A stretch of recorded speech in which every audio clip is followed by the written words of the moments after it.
ආයිබෝවන් හිරකෙන්න YouTube නාලිකාවට ඔබ සාදරයෙන් පිළිගන්නවා. මම අද කතා කරන්නේ 2026 වසර මකර ලග්න හිමියන්ට එහෙම නැත්නම් මකරුන්ට කෙසේද කියන කරුණු කාරණා. මම මෙහෙම කියන්නම්කෝ.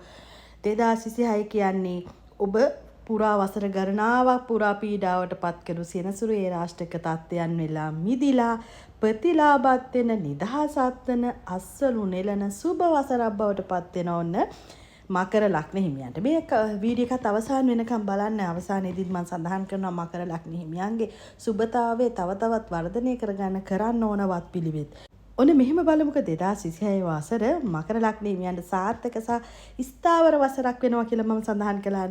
වසරේ මුල් භාගයේ යම් මන්දගාමී බවක් වැඩ අධික බවක් නම් පෙන්වම් කරයි. හැබැයි ගුරු ග්‍රහයාගේ මාරුවෙන් ජූනි මාසයේ තියෙන ගුරු ග්‍රහයාගේ මාරුවෙන් පස්සේ ඊට සුබදායි කාලයක් ඔබට අත් වෙනවා. ප්‍රතිඵලත් කරගන්න පුළුවන්. ප්‍රීතියෙන් සිටින සතුටින් සිටින ධනෙ ලැබෙන්න නිරෝගිමත් වෙන්න හොඳ වසරක් ලෙස සඳහන් කරමි. හොන්න මම එකින් එකට කරුණු කාරණා වලට යන්නම්. ඔන්න 2026 වසර මකර ලග්න හිමියන්ට ආර්ථිකය අතින් ගත්තොත් මුල් මාස කිහිපය අනපේක්ෂිත ලෙස වියදම් වෙන්න පුළුවන්. ඒ නිසා මුදල් කළමනාකරණය ගැන ඔබ ඉතාමත් හොඳින් සැලකිලිමත් වෙන්න. සැලකිල්ලෙන් යුතුව විය පැහැදම් කරන්න. එහෙම වුණොත් මැද භාගයෙන් පසු ආදායම් තත්ත්වය ස්ථාවර වෙනවා. ස්ථාවර තැන්පතු එහෙම නැත්නම් ඉඩකඩම් නිවාසවල වලට ආයෝජනය කරන්න ලැබෙනවා. එහෙමත් නැත්නම් ආයෝජනය කරපු දේවල් වලින් වැඩි ලාභ ප්‍රයෝජන අත් වෙනවා. තියෙන ණය බරින් නිදහස් වෙනවා. ඒ වගේම තමාගේ ණය පියවා ගැනීමට පවා අවස්ථාව උදා වෙනවා. ඔබ කෙනෙකුට ණයට දීලා තියෙනවා නම් ඔන්න මකර ලග්න හිමියන් ඔබට මේ මුදල ලබා ගැනීමේ හැකියාවක් 2026 වර්ෂයේ පෙන්වම් කරන ඉතින් රැකිරක්ෂාවලුත් ස්ථාවර වෙනවා. රැකිරක්ෂා බලාපොරොත්තුෙන් ඉන්න අයට හොඳ උසස් ගණයෙන් යුතු රැකිරක්ෂාවන් ලැබෙනවා. ඒ වගේම උසස් වීම ලැබීමේ වාසනාව තියෙනවා. ස්ථාවර රැකිරක්ෂා ලැබීමේ හැකියාවක් තියෙනවා. වෙළඳ ව්‍යාපාරික අයට පවා ඉතාමත් හොඳින් තමාගේ ව්‍යාපාර කටයුතු සාර්ථක කර ගැනීමේ හැකියාවක් පෙන්වම් කරනවා. අපි විවාහය පැත්තට යමු. ඔන්න ඔබ මකර ලග්න හිමියෙක් නම් 2026 වර්ෂයේ විවාහ වෙන්න බලාපොරොත්තු වෙනවා නම් ජූනි මාසයෙන් පසු ඉතා සුබ කාලය ලෙස නම් කරන්න පුළුවන්. තමාගේ සහකරු සමග ඉතා හොඳින් ජීවත් වෙන්න පුළුවන්. ඒ වගේම ඔබ විවාහ වෙන්න අපේක්ෂිත එහෙම නැත්නම් විවාහයට කෙනෙක් බලාපොරොත්තුෙන් ඉන්න කෙනෙක් නම් තමාට සුදුසු කෙනා මුණ ගැසෙන වාසනාවන්ත කාලවකවානුවක්. ඔන්න විවාහ වෙලා ඉන්න අයට පෞල් ජීවිතය තුළ පැවති ගැටලු හා මතභේද සමනය වෙලා අවබෝධය වර්ධනය වෙන වසරක් ලෙස නම් කරන්න පුළුවන්. විශේෂයෙන්ම වසර අගදී පෞල සමග සතුටින් ගත කිරීමේ අවස්ථා බොහෝමයක් උදා වෙනවා මකර ලග්න හිමියන්ට. ඔන්න දරුඵල අපේක්ෂාවෙන් සිටින මකර ලග්න හිමියන්ට 2026 වසරේ දෙවන භාගයෙන් පසු ඉතා යහපත් නිරෝගිමත් දරු සම්පත් ලැබෙනවා. තමාගේ පවුලට අලුත් සමාජිකයන් එකතු වීමේ වාසනාව ලැබෙනවා. ඒ ගැනත් ඔන්න මම සඳහන් කරනවා. දරුඵල අපේක්ෂාවෙන් සිටින අයගේ පැතුම් මල් පල ගැන්වෙන කාලයක් තමයි 2026 වර්ෂය මකරුන්ට.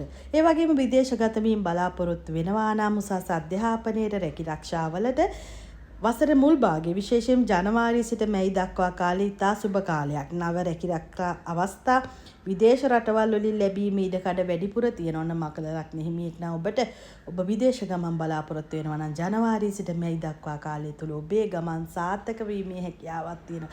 ඒ වගේම විදේශගත වෙලා ඉන්න අයට නැවතත් තමාගේ දේශයේ සංචාරය කිරීමේ හැකියාව ලැබෙනවා. ඒ වගේම තමාගේ තියෙන වීසා ගැටලු මගහරවා ගන්න අවස්ථා ලැබෙනවා. වගේම 2026 වසරේ විදේශගත වෙලා ඉන්න අයටත් සුබ කාලවකවානුවක් ලෙස නම් කරන්න පුළුවන්. අධ්‍යාපනය ගත්තොත් එහෙම සිසුන්ට ඉතා හොඳ මානසික ඒකග්‍රතාවයක් තබා ගන්න පුළුවන් වසරක්. විශේෂයෙන්ම තරග විභාග වලින් ජය ගැනීමට තාක්ෂණික වෘත්ති අධ්‍යාපනය හදාරන එහෙමත් නැත්නම් මෙම ශාස්ත්‍රවල නියැලී ඉන්න අයට විශේෂ දක්ෂතා පෙන්වීමට ඉඩ කඩක් ලැබෙනවා. ඔබේ දරුවා මකර ලග්නයෙන් හිමි කෙනෙක් නම් බය වෙන්න එපා. දරුවා හොඳින් තමාගේ තරග විභාග ජය ගන්න වසරක් ලෙස 2026 වර්ෂය හඳුන්වන්න පුළුවන්. නීතිමය ප්‍රශ්න ගත්තොත් එහෙම ගොඩ කාලයක් එහෙමත් නැත්නම් වසර ගණනාවක් තුලා පැවති නීතිමය ගැටලු නඩුහබ වලින් ඔබට වාසිදායී ලෙස විසඳුම් ලබා ගන්න පුළුවන් වසරක්. ඒ වගේම නීතිමය ගැටලු වලින් නිදහස් වෙන්න පුළුවන් වසරක් ලෙස නම් කරන්න පුළුවන්. සතුරන් පරාජය කර ජය ලබා ගැනීමේ භාග්‍යය 2026 වර්ෂය මකර ලග්න හිමියන්ට නීතිමය ප්‍රශ්නෙන් පෙන්වම් කරනවා. ඔන්න මම 2026 වර්ෂයේදී මකර ලග්න හිමියන්ට මෙන්න මේ අවවාදයක් දෙනවා. පුළුවන් තරම් නීතිමය ගැටලු පැන නොගැනෙන විදිහට එහෙම නැත්නම් නීතිමය ගැටලු තමා වෙත පැමි නොවෙන විදිහට කටයුතු කරන්න, නීතියට අනුව කටයුතු කරන්න, ඉඩ කඩම් විකිණීම, පැවරීම, මුදල් ගැනීම නීතිමය වශයෙන් කරන සියලුම කටයුතු ඉතා සැලකිල්ලෙන් යුතුව කරන්න කියලත් මම සඳහන් කරනවා. ඔන්න අපි සෞඛ්‍ය පැත්තට ගියොත් එහෙම සමස්තයක් ලෙස සෞඛ්‍ය තත්ත්වය ඉතා යහපත් වෙනවා. වසර මුල් කාලයේදී නම් ඔබට කොන්දේ අමාරු, දන හිස් වේදනා, අස්ථි සම්බන්ධව පීඩා ඇති වෙන්න පුළුවන්. විශේෂයෙන්ම අදිරුධිර පීඩනය වගේ දේවල්, මානසික ආතතිය පාලනය කරගන්න. ඒ වගේම නිදන්ගත රෝග වලින් පෙළෙන අයත් තමාගේ ශරීර සෞඛ්‍ය ගැන මැනවින්ම සැලකිලිමත් වෙන්න මකර ලග්න හිමියන් 2026 වර්ෂයේ සමස්තයක් විදිහට ගත්තොත් ලොකු සෞඛ්‍යමය ගැටලු ඇතිවන්නේ නැහැ. ඒ ගැන නම් දුක් වෙන්න එපා.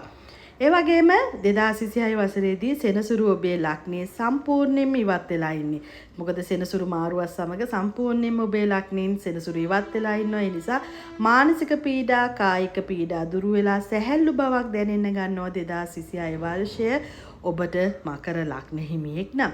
ඔන්න මම වත් පිළිවෙත් සඳහන් කරනවා කෝවනේ ඔබේ තියෙන සුබ කාලය තවත් සුබ කරගන්න. විශේෂයෙන්ම ඔබ බෝධි පූජාවන් වත් පිළිවෙත් කරන්න, සෙනසුරාදා දිනවල හවස බෝධි පූජාවන් පවත්වන්න, සෙනසුරු අපල දුරු කරන ලෙස ප්‍රාර්ථනා කරන්න. ඒ වගේම නිල් පැහැති මල්, නිල් පැහැති කොඩි පූජා කරන්න. විශේෂයෙන් නිල් කටරොඩු මල්, නිල් පැහැයට හුරු මල් පූජා කරන්න. මේක සෙනසුරාදා හවස් වරුව අනිවාර්යෙන් බෝධීන් වහන්සේ නෑවීමක් සිදු කරන්න තමාගේ අතින්ම.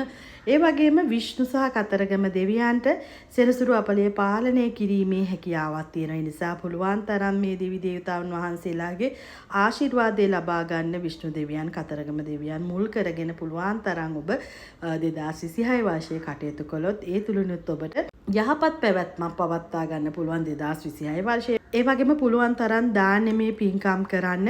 සෙනසුරු ග්‍රහයා වඩාත්ම ප්‍රසන්න වෙන්නේ. එහෙමත් නැත්නම් සෙනසුරු ග්‍රහයා ගොඩාක්ම තමාට සුබදායි වෙන්නේ බාසරණ මිනිසුන්ට උදව් උපකාර කරන කෙනෙක් නම්.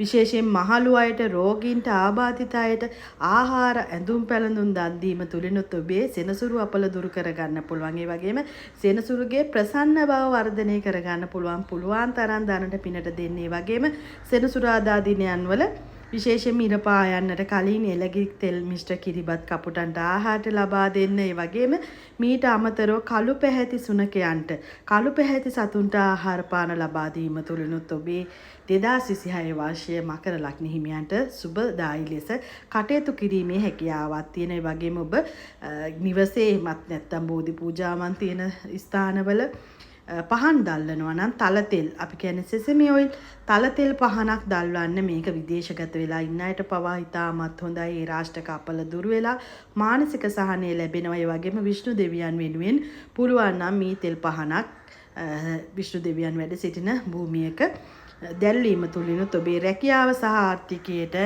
ඉතාමත් හොඳ මගක් පෙන්නුම් කරනවා 2026 වර්ෂය. ඔන්න මේ කිව්ව වත් පිළිවෙලුත් කරගෙන මකර ලග්න හිමියන් එහෙම නැත්නම් මකරුන් තමාගේ වර්ෂය සුබ කරගන්න කියලා මම සඳහන් කරමින් නිහඬ වෙනවා. ඔබ සියලු දෙනාටම ආදරණීය විශ්ව මාතාවගේ පිහිට උපකාරය නිතරම ලැබේවායි කියලා මම ප්‍රාර්ථනා කරනවා. තෙරුවන් සරණයි.